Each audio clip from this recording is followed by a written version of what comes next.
So, Game of Thrones premieres tomorrow, and I wanted to get this theory on the record before it happens, so once it premieres, I can say, hey, I told you so. So, one of the big questions that everybody's been asking is, who's that prince that was promised? And guess what? I solved it. It's the Hound, and here's why. Okay, before I get into my evidence, I want to cover real quick what the actual prophecy of Azor Ahai is. I don't want to get real heavy into things that were only in the books and not in the TV show, but I'll go over the thing real quick.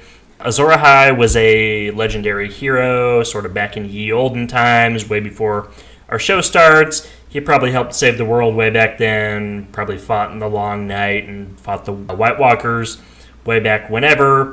He wielded a flaming sword called Lightbringer that helped him do it.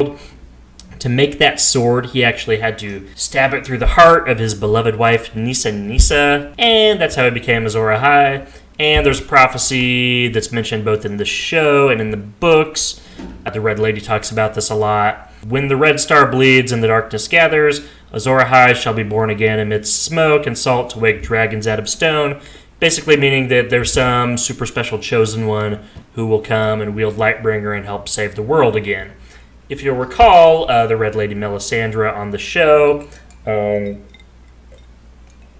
she thought this was Stannis, but that actually didn't work out very well, and it definitely wasn't him.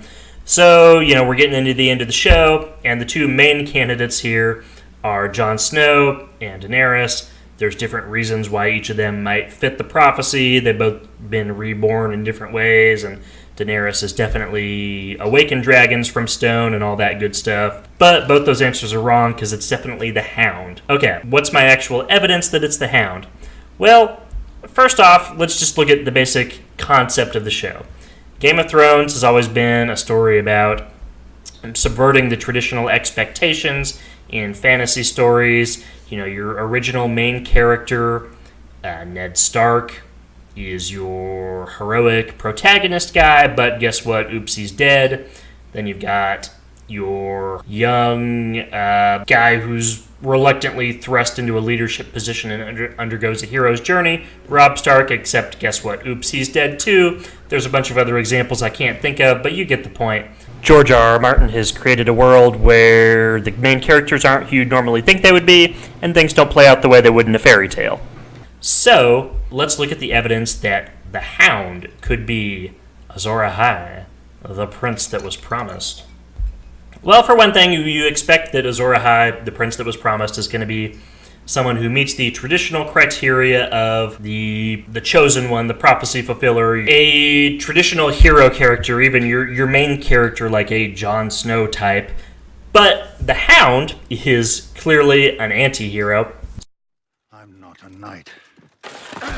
So it would be sort of ironic if the chosen one that fulfills the prophecy was somebody like the Hound. The Hound doesn't really believe in the gods, so it would be pretty weird if he turned out to be some sort of champion of the Lord of Light. Also, we know the Hound really doesn't do well with fire.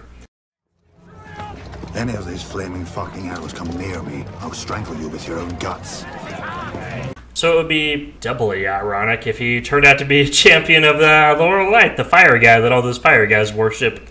He also specifically does not like flaming swords, so it would be really funny if he ended up wielding a flaming sword. Also, we know that the Hound has thoughts about people who name their swords. Of course you named your sword. Lots of people name their swords. Lots of cunts. So, it would be like triply ironic if he had to wield a flaming sword named Lightbringer in order to save the world. So, does the Hound actually fulfill any of the items listed in the prophecy that are prerequisites to being Azor Ahai, the prince that was promised? Well, he was definitely sort of reborn amidst smoke and salt. The mountain famously put his face all in the fire. That's how Sandor Clegane got all burnt up and became reborn as the Hound. So that part fits.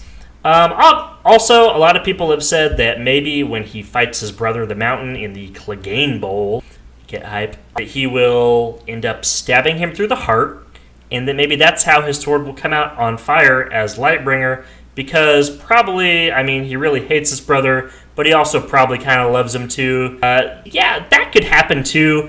My theory isn't really based on going point by point through this prophecy and figuring out which parts fit. I'm more just looking at the moving pieces of a TV show and figuring out which parts fit the theme of the story that we've been telling from the beginning.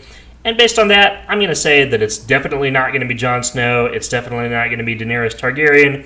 It's definitely probably going to be Sandor Clegane, the Hound. But, I don't know, maybe this episode premieres tomorrow and immediately proves I'm wrong. Maybe it's Podrick and his magic dick is the key to saving the Seven Kingdoms. Who knows? Tell me in the comments if I was right or wrong or a dum-dum. The end. Bye.